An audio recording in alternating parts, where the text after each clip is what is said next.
Hi, வணக்கம் நண்பர்களே. Welcome to Neela nuts. So நம்ம என்னுடைய ரேட் அது பார்க்குறதுக்கு முன்னாடி ஒரு மனசில் பட்ட ஒரு வீடியோ ஒரு ஒரு ஒரு விஷயத்தை பற்றி ஒரு பொதுநலன் கருதி ஒரு விஷயத்தை பற்றி பேசணும்னு தோணுச்சு. நம்மளில் நிறைய பேர் இன்றைக்கி ரேட் பார்க்குறது, ரேட் எங்கே கம்மியாக கிடைக்குதோ இதையே பார்த்துட்ருக்காங்க. அப்புறம் இந்த இந்த ஜங்க் ஃபுட்டு, ஸ்நாக்ஸ் இது ஒரு சிலருக்கு வந்து பார்த்திங்கன்னா அடிக்ட் ஆனான்னு தெரியல, ரொம்ப ஆர்வமாக இருப்பாங்க. சரி, இங்கே எனக்கு பக்கத்தில் ஒரு ஷாப் இருக்குது, மிக்சர் ஷாப். அது எனக்கும் அவங்களுக்கும் காம்படிட்டிவ் விதமாகவும் வேறு எந்த பிரச்சனையும் கிடையாது, எதுவும் இல்லை. ஆனால் அந்த இடத்துல சேல் நல்லா பிச்சுக்கிட்டு போகும், வாங்கிக்கிட்டே இருப்பாங்க. ஆனால் இதில் ரேட்டு உண்மையாக ரொம்ப ரொம்ப கம்மி. ஏன்னா அதுக்கு மேலே அந்த ரேட்டு வைக்க முடியாது. அவ்வளோ வாங்குகிறாங்க, அவ்வளோ சாப்பிட்றாங்க. நான் ஒரு நாள் அதை சாப்பிட்டு எனக்கு வந்து பார்த்திங்கன்னா அன்றைக்கி ஃபுல்லாக ஜீரணமே ஆகலை. ஏப்பமாக வந்துக்கிட்டே இருந்துச்சு. சுத்தமாக எந்த ஸ்நாக்ஸ் வாங்கி பார்த்தாலும் அப்படி தான் இருக்கும், ஜீரணம் ஆகாது ஒரு மாதிரி. ஆனால் இவங்களுக்கு எப்படின்னு தெரியல, பழகிடுச்சானான்னு தெரியல. அவங்க அதை குக் பண்ணும்போது கூட வந்து பார்த்திங்கன்னா ஏதாவது ஒன்று முறுக்கோ மிக்சரோ இது மாதிரி செய்யும்போது ஸ்மெல்லு தாங்க முடியாது. அந்த அளவுக்கு ஒரு மோசமான ஸ்மெல் வரும். இந்த ரேட்டை மட்டும் பார்த்து வாங்குகிற இவங்க வேறு சுகாதாரத்தை கொஞ்சம் கூட கேர் பண்ணிக்கிறதே கிடையாது. இவங்க எங்கே வாங்குகிறாங்க பொருள், லைன்ஸு இந்த மாதிரி இந்த கார்பெட் சூப்பர் மார்க்கெட் இருக்கிறதுலாம் எக்ஸ்பைரி ஆன பொருளை நிஜமாகவே வந்து 90% வரைக்கும் கொடுக்குறாங்க. இல்லை நியரிங் எக்ஸ்பைரி ஆகிறது 75% வரைக்கும் கொடுக்குறாங்க. அவங்க ஷிங்க்கு அதிகமாக காட்ட முடியாதுன்றதுக்காக என்ன பண்ணுறாங்க, வேஸ்ட்டாக தூக்கி போகிறத 1000 ரூபா வந்து ஒரு 100 ரூபாய்க்கு சேல் பண்ணுவாங்க. ஸோ இந்த பொருள் வாங்கிட்டு வந்து, இது நானே பார்த்துருக்கேன். இந்த பொருள் வாங்கிட்டு வந்து அதை செஞ்சு இது பண்ணுறாங்க. அதில் என்ன சுகாதாரம், இவங்க அதாவது 100 ரூபா கொடுத்து இவங்களோட சுகாதாரத்தை, இவங்களோட உடம்பை தானாக கெடுத்துக்குது. ஒன்றே ஒன்று அந்த டேஸ்ட்டுக்காக. இதில் ஸோ டாக்டரும் சரி, ஒரு ஹெல்த் கான்ஷியஸாக இருக்கிறவங்களும் சரி, யாரும் வந்து பார்த்திங்கன்னா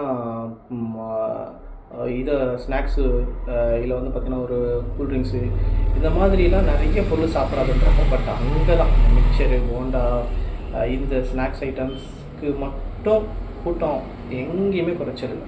இங்கே ஒரு ஒயின் ஷாப்பில் பார்த்திங்கன்னா அவ்வளோ கூட்டம் இருக்குது. பட் நல்ல பொருளை நம்ம விற்கிறதுக்கு ரொம்ப ரொம்ப கஷ்டமாக இருக்குது. ஸோ இதில் எனக்கு என்னென்னா, அங்கே போயிட்டு அந்த பொருளை அவ்வளோ ஏதோ ஃப்ரீ கொடுக்குற மாதிரி அவ்வளோ கூட்டம் நின்று வாங்குறீங்க. அது என்ன ரேட் மட்டும் உங்களுக்கு கம்மியாக இருக்குது, டேஸ்ட்டுக்காக பார்க்குறீங்க. அது எதில் செய்கிறது, எந்த ஆயில். இந்த நிறைய கடைகளில் ஆயில் வாங்கி இந்த சன்ஃப்ளவர் கோல்டு வினரோ வேறு ஏதோ ஒன்றா, அதாவது பரவாயில்ல. இவங்கெல்லாம் வந்து பார்த்திங்கன்னா டின்னில் வாங்கி ஊற்றுறாங்க. அது ரொம்ப ஒஸ்ட்டான ஆயில். அந்த ஸ்மெல்லே அவ்வளோ இதுவாக இருக்கும். எனக்கு அவங்களுக்கும் அவ்வளோ ஒரு டிஸ்டன்ஸ் இருக்கும், ஒரு 50-60 மீட்டர் டிஸ்டன்ஸ் இருக்கும். எனக்கு அவ்வளோ ஸ்மெல் வரும். டோரை க்ளோஸ் பண்ணால் தான் அது போகும். அந்த மாதிரி அப்போ எங்கே குப்பையில் போடுற பொருள் சும்மா கொடுத்தாங்களோ அதை யாரும் வாங்கி சாப்பிட முடியாத அளவுக்கு தான் அதை காசு கொடுத்து வாங்கி கம்மியாக இருக்குதுன்னு சொல்லிட்டு சாப்பிட்றாங்க. அதே மாதிரி பார்த்தா ஸ்வீட்ஸ்லாம் வெளியிலலாம் நீங்கள் வந்து பார்த்திங்கன்னா, ஒரு எக்ஸாம்பிளுக்கு சொல்கிறேன், ரொம்ப கம்மியாக இருக்கும். நீங்கள் ஒரு 100 ரூபானா இங்கே ஒரு பார்த்திங்கன்னா ஒரு 50 ரூபா இருக்கும். 200 ரூபானா இங்கே வந்து பார்த்திங்கன்னா 75 ரூபா அந்த மாதிரி தான் இருக்கும். அப்போ எப்படி அந்த மாதிரி ஒரு பொருளை ரொம்ப மலிவான விலையில் கொடுக்க முடியும்? ரேட் பாருங்கள், தப்பு இல்லை. ரேட் சரியாக இருக்குதான்னு பார்க்கலாம். ஆனால் ரேட் கம்மியாக இருக்குதான்னு ஏன் நிறைய பேர் பார்க்குறீங்க? ரேட் கம்மியில் பார்த்திங்கன்னா உங்களுக்கு அந்த குவாலிட்டி எப்படி கிடைக்கும்? ஸோ உங்கள் தப்பு ஷாப்பர் மேலே இல்லைங்க, பிஸ்னஸ் பண்ணுறவங்க எங்கள் மேலே இல்லை. அதாவது பொதுமக்கள் மேலே தான். நீங்கள் வந்து தப்பு பண்ணுறது தூண்டுறீங்க. எங்கே விலை கம்மியாக கிடைக்கும், இங்கே தான் கம்மியாக இருக்குது, இங்கே தான் அதை அந்த ரேட்டுன்னே நிறைய பேர் போகிறதுனால தான் ஒன்று கலப்படம் பண்ணுறாங்க, இல்லைனா வந்து சுகாதாரமற்ற பொருளை கொடுக்குறாங்க. வேறு வழியே இருக்காது. ஆனால் நல்ல பொருளை விற்கிறதுக்கு எவ்வளோ கஷ்டமாக இருக்குது தெரியுமா? ஏன்னா அது இங்கே ரேட் அதிகமாக இருக்குது, அங்கே கம்மியாக இருக்குது. இப்படியே கடைசியில் என்ன பண்ண முடியும்? கலப்படம் பண்ணியோ இல்லை வேறு ஏதாவது குவாலிட்டியோ இப்படி தான் பண்ண முடியுமா? கண்டி ஒரு நேர்மையாக ஒரு நல்ல விஷயத்தை பண்ணுறதுக்கு ரொம்ப ரொம்ப ரிஸ்க்காக தான் இருக்குது. ஆஃபர் நட்ஸு இதுக்கெல்லாம் எதுக்குங்க ஆஃபர் பேசணும்? வேறு வழி இல்லை. நான் 10ஓட 11 அப்படியே கூவிட்டு போகிற மாதிரி தான் இருக்குது.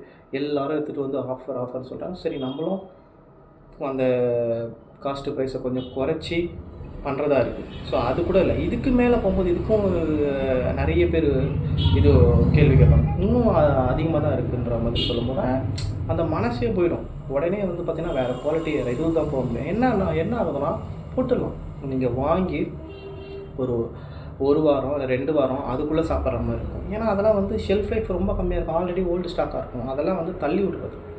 ஸோ நிறைய உதாரணத்தை எடுத்துகிட்டு வராங்க. ஸோ நிறைய நான் தயவு செஞ்சு கெஞ்சி கேட்டுக்கிறேன். ஒரு நல்ல பொருளாக நல்ல இதுவாக பார்த்து பழகுங்க. நம்ம இந்த மாதிரி ஒரு பழகிடுவது தான் ரேட் இங்கே வந்து எம்ஆர்பின்றது இன்க்ரீஸ் ஆனது. பேரம் பேசுகிறதா தான் எல்லாத்துக்கும் பேரம் பேசி ஒன்றுத்தையும் சாதனை பண்ணல. நம்ம என்ன பண்ணியிருக்கிறாங்கன்னா ரேட் அதிகமாக சொல்லி 500 இருக்கிற பொருள் 1000 சொல்கிறது. அப்புறம் அதை கேட்டு கம்மி பண்ணால் அது 750 ரூபாய்க்கு கொடுக்குறது இவங்களுக்கு ஒரு சாட்டிஸ்ஃபேக்ஷனாக இருக்கும். ஆனால் 250 ரூபா அவங்களுக்கு தான் லாபமாக இருக்கும். ஸோ நம்ம எடுத்த உடனே நம்ம 500 பொருள் 500 சொன்னால் அதை வந்து இது பண்ண மாட்டாங்க. அதுலேருந்து கம்மி பண்ண மாட்டாங்க. ஸோ இந்த மாதிரி ஏன்னா மெஜாரிட்டி பீப்புள் அதுதான் இருக்குது. அந்த சார்ந்து தான் இங்கே வந்து வணிகமே பண்ண முடியுது. ஸோ அப்போ வந்து இந்த மாதிரி ட்ரிக்ஸுன்ற பேரில் இந்த மாதிரி பண்ணால் அது ஓகே ஆகிடுது. கஸ்டமர்ஸ் சைக்காலஜிக்கலாக ரொம்ப ஹாப்ட் ஆகிடுது. பட் ஜெனுனாக பண்ணன்ற இதுவில் வந்து அடி வாங்குது. பாதாம் ஒரு நட்ஸு நம்ம இதுலேயே எடுத்துக்கோங்க. நிறைய குவாலிட்டி இருக்குது, நிறைய வெரைட்டி இருக்குது. அது யாருக்கும் தெரிய மாட்டேது. பாதாமா என்ன ரேட் இங்கே கம்மியாக இருக்குது அப்படின்னு சொல்கிறது. முந்திரியா என்ன ரேட்டு தான் கேட்குறாங்க. நல்ல ஒரு குவாலிட்டியாக கொடுங்கன்ட்டு ஃபஸ்ட்டே என் கடைத்ததில் நீங்கள் எடுத்த உடனே எங்கே வந்தோம் எனக்கு நல்ல ஒரு தரமான ஒரு பொருளாக கொடுங்க அப்படின்னு சொன்னான்னா அவன் பயப்படுவான். ஓகே நல்ல பொருளாக கேட்குறாங்க, அப்போ நல்ல பொருளாக கொடுக்கணும், இல்லைனா அவங்க நெக்ஸ்ட் டைம் வரமாட்டாங்கன்னு சொல்லிட்டு. ஒரு வேளை அவங்க தப்பான ஒரு பேடான குவாலிட்டியான கொடுத்தாப்புல நீங்கள் என்ன பண்ணுவீங்க, நெக்ஸ்ட் டைம் போக மாட்டீங்க. ஒன்று சண்டை போடுவீங்க, இல்லைனா பரவாயில்ல ஸ்கிப் பண்ணிவிட்டு இதுக்கப்புறம் அந்த ஷாப்புக்கு போக மாட்டீங்க. பட் நம்ம ரேட்டு பார்க்குறதுனால ரேட்டு வந்து சரியாக இருக்குதான்னு பார்த்தா பிரச்சனை கிடையாது. ரேட்டு கம்மியாக பார்க்கணும். எதுக்குங்க எப்படி நம்ம லாபத்தை குறித்து நஷ்டத்தில் யாரும் பண்ண மாட்டாங்க. உதாரணத்துக்கு எனக்கு இதுதான் பட்டுச்சு. இன்றைக்கி அவ்வளோ கூட்டம். நான் வந்து சாப்பிட்டு பார்த்துட்டு தான் சொல்கிறேன். எங்கேருந்து எடுக்கிறாங்க, எப்படி வாங்குறாங்க, எப்படி ஒரு இதுவே இல்லை. எப்படி வந்து பார்த்திங்கன்னா நல்லா சம்பாதிப்பாங்க அந்த பசங்க. சரி எனக்கு நல்ல ஒரு பொருளை வித்துகத்தில் சம்பாதிக்கலாம். ஆனால் இன்றைக்கி அப்படி கிடையாது. நான் ஒரு பஜ்ஜி போடுறேன், ஏதோ ஒரு சுண்டல் போடுறேன், அதில் நல்லா சம்பாதிக்கலாம்.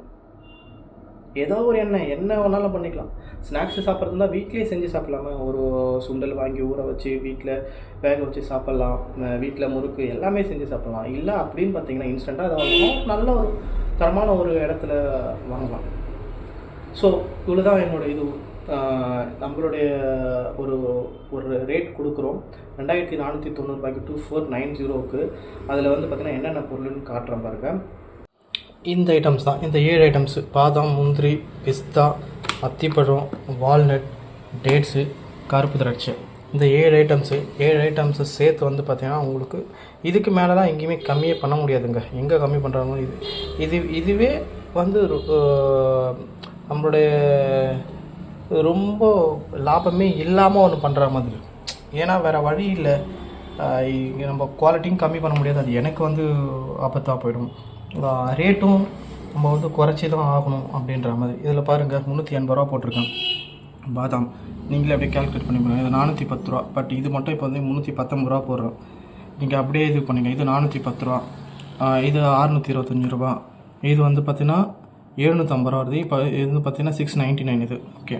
இது வந்து 620 வருது, 589 போடுறோம் நம்ம. இது வந்து பார்த்திங்கன்னா 350, 299 போடுறோம். இது வந்து 225 போடுறோம். நம்ம இங்கே செல் பண்ணுற ரேட் இது நம்ம சொன்ன ரேட்லாம் நீங்கள் கேல்குலேட் பண்ணி பாருங்கள் எவ்வளோ வருதுன்னு சொல்லிட்டு. ஸோ நான் எவ்வளோ ரேட்டில் கொடுக்குறேன்னு பாருங்கள். நீங்கள் குவாலிட்டி நீங்கள் போய் அப்டேட் காட்டுறேன். இதே தான் நம்ம கொடுக்க போகிறோம். பிளாக் ரைசின்ஸு எப்படி இருக்குது பாருங்கள், தெளிவாக நல்லா இருக்கா. இங்கே ஆப்கானிஸ்தான் வித் சீடோட இருக்குது. டேட்ஸ் வந்து பாருங்கள், இதெல்லாம் சாப்பிட்றதுக்கு சூப்பராக இருக்கும் அந்த டேட்ஸ். நீங்கள் வால்நட் பாருங்கள், அது கலர் பாருங்கள், சைஸ் பாருங்கள், முழுசாக இருக்கா, அந்த உடஞ்சது ப்ரோக்கன் ஆனது கருப்பாக இருக்குது அப்படிலாம் கிடையாது. அத்திப்பழம் சைஸு பாருங்கள், அதனோட குவாலிட்டி எப்படி இருக்குது பாருங்கள்.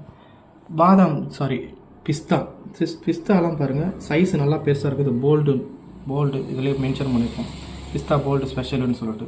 இதுவும் அதே மாதிரி தான், சைஸ் பெருசாக இருக்கும். ப்ரீமியம் ஃபஸ்ட் குவாலிட்டி இது. நான் சைஸே மென்ஷன் பண்ணியிருப்பேன் W210. இதெல்லாம் வந்து பார்த்திங்கன்னா அதிகமாக எக்ஸ்போர்ட் பண்ணுறது. வாதாம் அதே மாதிரி பார்த்திங்கன்னா பாருங்கள் ப்ரீமியம் போட்டிருப்பேன் 250 கிராமு. UASன்னு போட்டிருப்பேன், சாரி அது US அதுதான் அப்படி போட்டு வச்சுருக்கேன்.